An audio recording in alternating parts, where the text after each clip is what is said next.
Guys ഒരുപാട് രീതിയിലുള്ള ചർച്ചകളും കൺഫ്യൂഷൻസും കാര്യങ്ങളും കൂടെ ഇറങ്ങിയ പടമായിരുന്നു ടർബോ. ഫസ്റ്റ് ഡേ കഴിഞ്ഞപ്പോഴേക്കും ഒരുപാട് നെഗറ്റീവ് അഭിപ്രായങ്ങൾ പരന്നു പോയിട്ടുണ്ടായിരുന്നു. അതുകൊണ്ട് തന്നെ സെക്കൻഡ് ഡേ കളക്ഷൻ അത് കുറച്ച് ബാധിച്ചിട്ടുണ്ടായിരുന്നു. പക്ഷേ ഇപ്പൊ നമുക്ക് ലേറ്റസ്റ്റ് ആയി കിട്ടുന്ന റിപ്പോർട്ട് പ്രകാരം ടർബോ 53 കോടിയിലധികം കളക്ട് ചെയ്ത് സക്സസ്ഫുള്ളി തിയേറ്റർ ഓടിക്കൊണ്ടിരിക്കുവാണ്.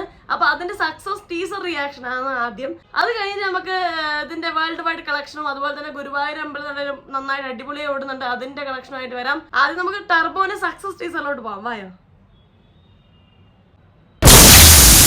ഈ പെരുന്നാൾ തീരുന്നവരെ അവൻ ഇടുക്കിയിലെ കാണാൻ പാടില്ല. എന്നാടാ ജെറി, ഈവർഗസ് പുണ്യാളിന്റെ അല്ലേ പെരുന്നാള്?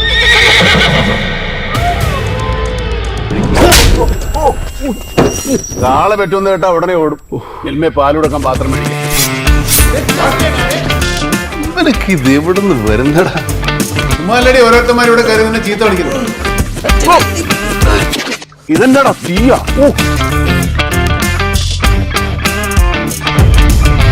എനിക്ക് കൊച്ചിന്റെ കാശൊന്നും വേണ്ട. ഞാനൊരു ഫോൺ വിളിച്ച് പറഞ്ഞാൽ ഗൂഗിളിൽ പൈസ വരും. അല്ല ഒരാൾ വേണ്ടെന്ന് പറഞ്ഞാൽ തിരിച്ചു നോക്കുവാണോ? ഒന്ന് നിർബന്ധിച്ച് നോക്കണ്ടേ? നിർബന്ധിച്ച് നോക്കും, ഞാൻ വാങ്ങിക്കും. വീട്ടിൽ തന്നെ ഒരു ചോന്ത് പിടിച്ച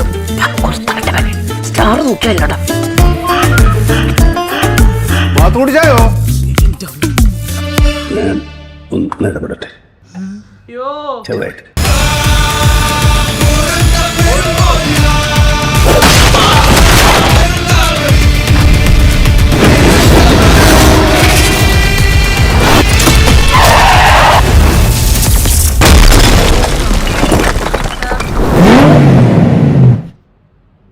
കിഡ്ലൻ ടീസർ ആയിട്ടുണ്ട്. സത്യം പറഞ്ഞ സിനിമയിൽ മൊത്തം ഉൾക്കൊള്ളിച്ച ഒരു ടീസർ ആയിട്ടുണ്ട്. ഇപ്പൊ നമ്മൾ ട്രെയിലറിലും കാണുന്നതിന് കാണുന്നുണ്ട്. അതിൽ ഉൾപ്പെട്ട കോമഡി കാര്യങ്ങളൊക്കെ കുറച്ചും കൂടി ഈ സക്സസ് ടീസറിൽ ഉൾപ്പെടുത്തിയിട്ടുണ്ട്. അതുപോലെ തന്നെ ജോസേട്ടൻ എന്നുള്ള ക്യാരക്ടർ കുറച്ചും കൂടെ നന്നായിട്ട് കാണിച്ചിട്ടുണ്ട്.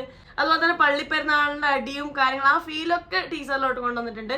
എന്തായാലും 53 കോടിയിലധികം വേൾഡ് വൈഡ് കളക്ട് ചെയ്ത് മുന്നോട്ട് ഓടിക്കൊണ്ട് ടർബോ. ഒരുപാട് നെഗറ്റീവ് അഭിപ്രായങ്ങളും ഒരുപാട് പേര് പടത്തെ മോശമായി കാണുന്നത് അതൊക്കെ തട്ടി മാറ്റിക്കൊണ്ട് കുതിച്ചു വരുവാണ് ടർബോ. എന്തായാലും നമുക്ക് നോക്കാം മമ്മൂക്കാരെ ടർബോ 100 കോടി ക്ലബിലോട്ട് കയറുമോ നമുക്ക് നോക്കാം. എന്തായാലും അതിനൊരു ആകാംക്ഷയുണ്ട്. കാരണം 2ാമത്തെ ദിവസം താഴോട്ട് പോയ ടർബോ ആണ് പൊങ്ങി വന്ന് ഈ ഒരു മുന്നേറ്റം നടത്തി മുന്നോട്ട് വന്നിട്ടുള്ളത്. എന്തായാലും നമുക്ക് കാണാനല്ലോ, പ്രതീക്ഷിക്കാം. എന്തായാലും എത്ര കളക്ട് ചെയ്യുന്ന കാണാനല്ലോ ഒരു വെയിറ്റിംഗ് ഉണ്ട് ഈ പടത്തിന്. നമുക്ക് നോക്കാം. അതുപോലെ തന്നെ വളരെ അടിപൊളിയായി ഓടിക്കൊണ്ടിരിക്കുന്ന പടമാണ് ഗുരുവായൂർ അമ്പലനടയിൽ. അതായത് ബേസിലിന്റെയും പൃഥ്വിരാജിന്റെയും രാജുവേട്ടന്റെയും ഗുരുവായൂർ അമ്പലനടയിൽ 12 ദിവസമായി ഇറങ്ങിയിട്ട്, അതായത് കഴിഞ്ഞ ആഴ്ച ഇറങ്ങിയ പടമാണ്. അത് നന്നായി ഓടിക്കൊണ്ടുവന്ന പടമാണ്. റീവാച്ചബിൾ ആയിട്ട് ഒരുപാട് പേര് വീണ്ടും വീണ്ടും പടത്തിന് പോയിട്ടുണ്ടെന്നൊക്കെയാണ് സ്റ്റാറ്റസും കാര്യങ്ങളൊക്കെ ഇൻസ്റ്റയിലൊക്കെ കണ്ടത്. 70 കോടിയാണ് വേൾഡ് വൈഡ് കളക്ഷൻ 12 ദിവസം കൊണ്ട് നേടിയിട്ടുള്ളത്. എന്തായാലും ടർബോന്റെ ഒരു റിലീസും കാര്യങ്ങളും ഗുരുവായൂർ അമ്പലം സിനിമയെ കുറച്ച് ബാധിച്ചിട്ടുണ്ട്.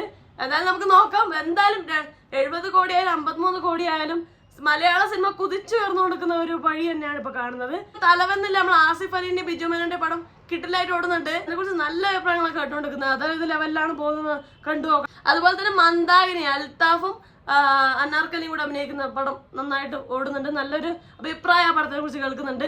അപ്പൊ ഈ 2 പടങ്ങൾ ഇതിന്റെ ഒപ്പം ഇങ്ങനെ ഓടിക്കൊടുക്കുന്നുണ്ട്.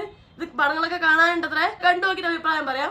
എന്തായാലും മലയാള സിനിമ കുതിച്ചു വരുന്ന വർഷമായിട്ട് തന്നെയാണ് എനിക്ക് തോന്നുന്നത്.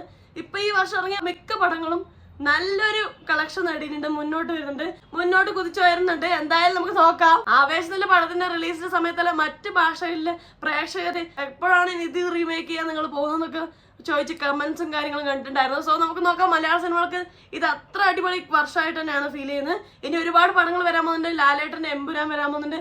അതുപോലെ തന്നെ മമ്മൂക്കാന്റെ ബസൂക്ക വരാൻ പോകുന്നുണ്ട്. ലാലേട്ടൻ തന്നെ ബറോസ് വരാൻ പോകുന്നുണ്ട്. അപ്പൊ നമുക്ക് നോക്കാം ഏത് രീതിയിലെ സിനിമ കാഴ്ചകൾ മുന്നേറുന്നത്, ആരൊക്കെയാണ് മലയാള സിനിമ വിറ്റു നോക്കുന്നൊക്കെ നമുക്ക് നോക്കാം. അടുത്ത വീഡിയോയിൽ കാണാം. അപ്പൊ അത്രേ ഉള്ളൂ. നെക്സ്റ്റ് വീഡിയോയിൽ കാണാം. വീഡിയോ ഇഷ്ടപ്പെടാൻ ലൈക്ക് ചെയ്യുക, സബ്സ്ക്രൈബ് ചെയ്യുക, ഷെയർ ചെയ്യുക, കമന്റ് ചെയ്യുക. അപ്പൊ പറഞ്ഞോളൂ ഹാപ്പി ആയിട്ടിരിക്കുക. മറ്റൊരു റിവ്യൂ, റിയാക്ഷനോ, സോഷ്യൽ ഇഷ്യൂ നെക്സ്റ്റ് ടൈം കാണാം. അതുവരെ ബൈ ബൈ.